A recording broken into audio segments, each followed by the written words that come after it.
Hello everyone and welcome back to the Grandmaster Chess Speedrun. We are playing Principled Rapid Chess with the end goal of beating a Grandmaster. We have recently just crossed over 2000, so pretty big milestone has been reached.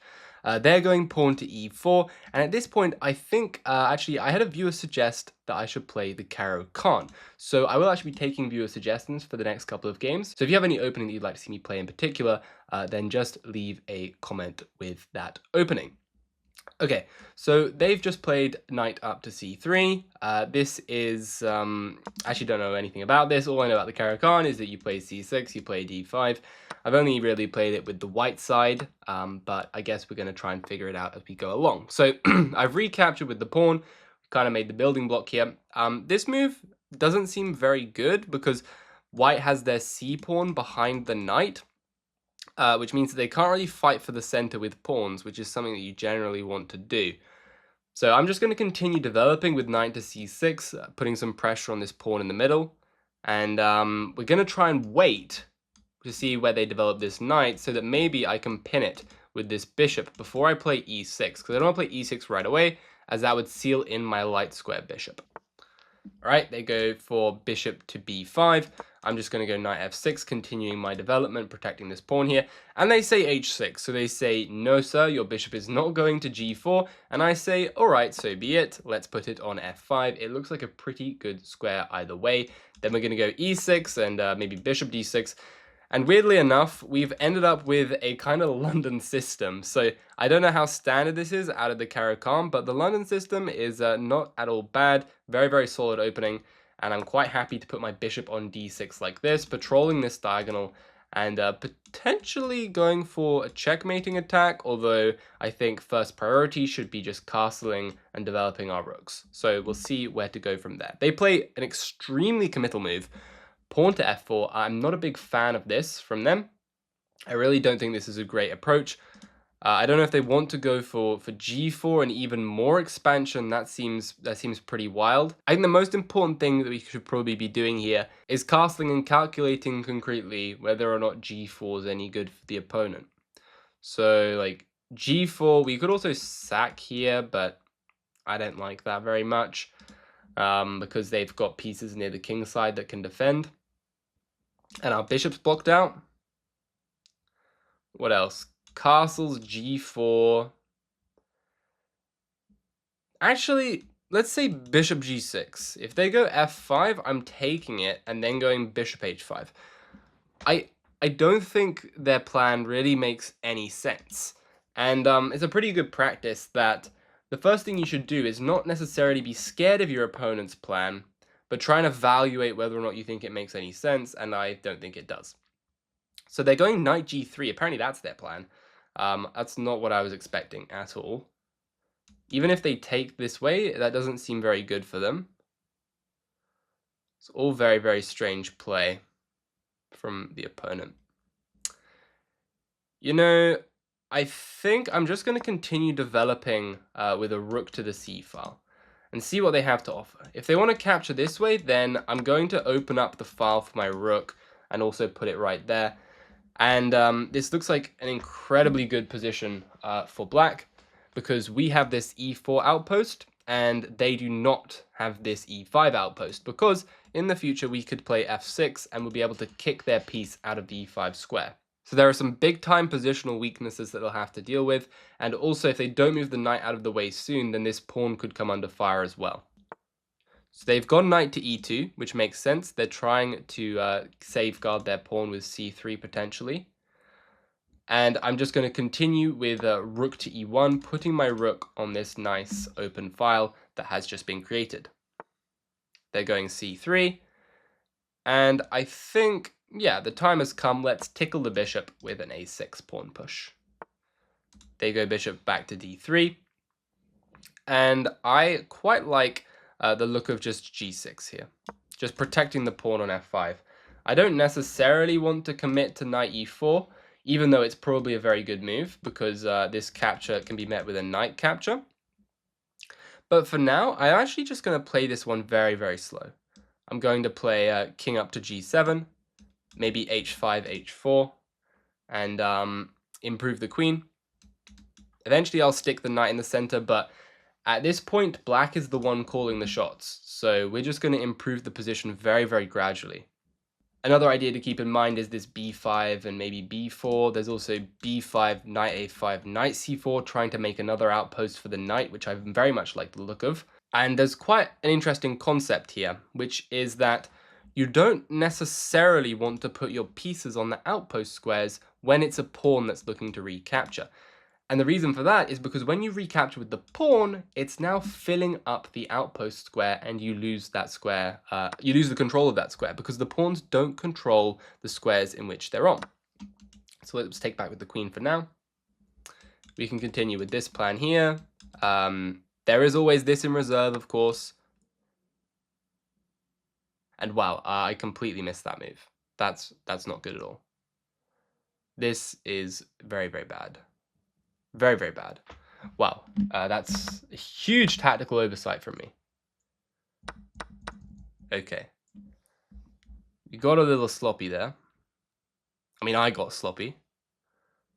Wow, that's really, really bad. Okay, let's go rook to d8. Just saving the rook. Yeah, we had no business blundering anything in this position. I guess the king shouldn't have been on g7. King g7 was a very bad move then. Okay, let's put the knight in the center now because the situation's changed a little bit. I would be quite happy with the pawn in this square now because we don't really have the same type of outpost and it would give me a protected passed pawn potentially, although it does give them a protected passed pawn as well. I guess I can go f5 to reinforce the knight. This does make the position considerably worse, seeing as the pawn can't go to f6 anymore. This is a big problem. And yeah, white's just much better. I mean, bishop e3, bishop f2, bring the rook in, and remaneuver the knight. And yeah, white's doing very well. They can go for a breakthrough over here as well with something like a5. That could be quite strong. We'll see what they play, but I think this position is almost losing. Okay, that's not a good move, though. That seems like quite a big mistake, because now we're taking with this pawn. White has no passed pawns. We have a passed e-pawn here. And also, they've created a weakness on this f4 pawn, because now all of our heavy pieces will be able to see the pawn. So I'm going to go queen to f7, rook f8, and try to build up an attack. There's also this knight a5, knight c4 plan as well. We'll see. I think they should probably play f5 here, but then I'm going to take here. I'm not 100% sure what I would have done, actually. It's pretty weird stuff. Okay, let's go knight a5. Make a threat over here. I guess they're going to go b6. I guess I can just go rook f8. They'll go rook f1. And this is pretty concerning. I don't really have a whole lot of play. I might go queen c7 here. Just lining up on the knight, preventing the f-pawn's mobility. And maybe a plan here is to try and remaneuver this knight over to the king side. If I can exchange off their knight on the king side, this should help me in the defensive task because all of our pawns are on the light squares here.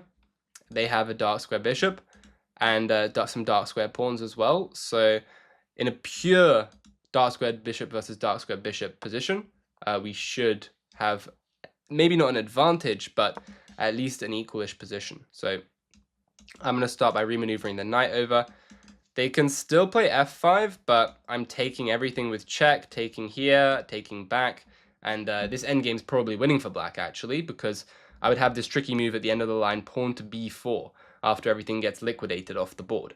And that would destabilize this center pawn, which I would then capture. Following that, I could also put the knight on e6, which would cover all of the dark squares and complement the pawns very, very nicely. Okay, they decide to go for h4. They seem to be pushing pretty hard over there, but I think it seems a little dubious because actually here, take, g4. Maybe it's actually quite difficult. There is also a very funny idea though, h5, g5. What about that? That looked very freaky. Trying to exploit this pin on the knight here. So they decide they want to get out of that, which is quite reasonable. But what if I just give you a quick check here? And maybe we can start to invade. Invade with the queen, something like this. Yes, I think the position is starting to turn around. Our queen is now coming into the position, pressuring this pawn over here. If h5, then g5. And all of a sudden, if f5, then queen h4. King back. Yes, this looks actually very good for us.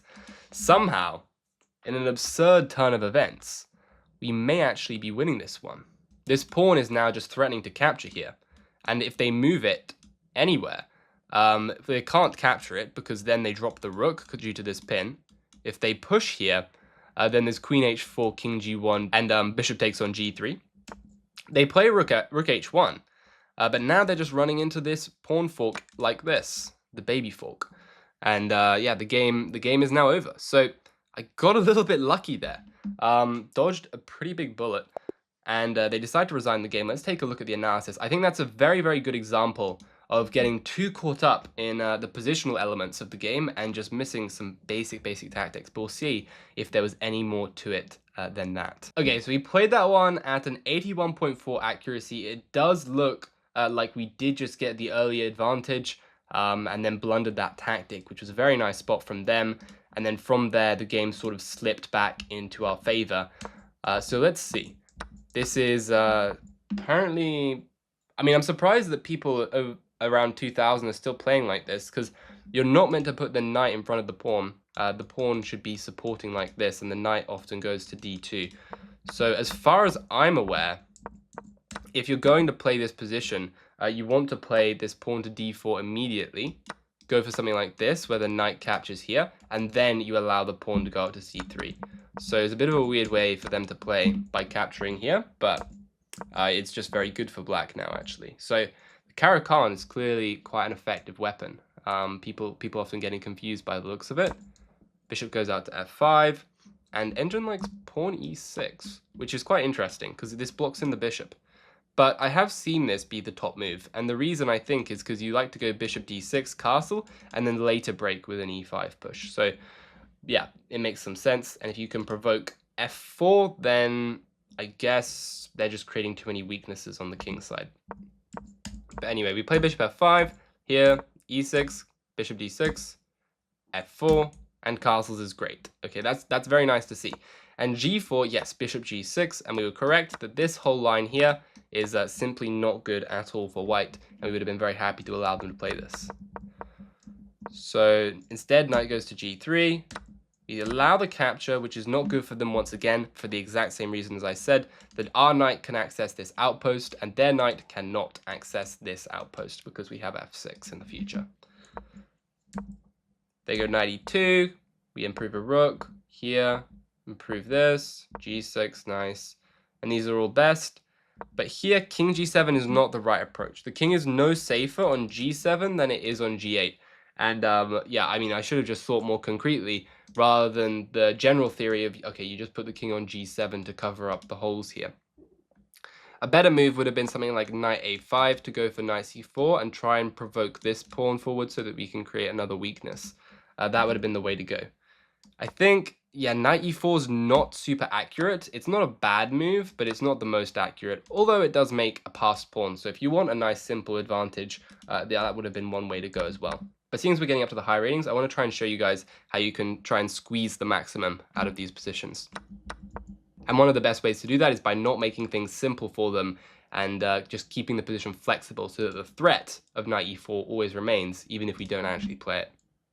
So we go king g7, which is bad, and then b5, which is, of course, terrible, because now we have this tactic. If I'd spotted the tactic, we should have played knight captures and then probably moved the king back to g8 and then gone knight f6. We even had the time to do that. The position is still much better for black, even with that.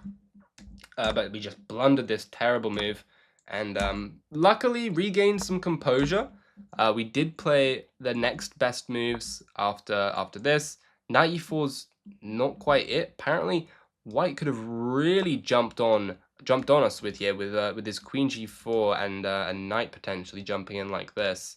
Although I would have gone for this, and probably no, not f5.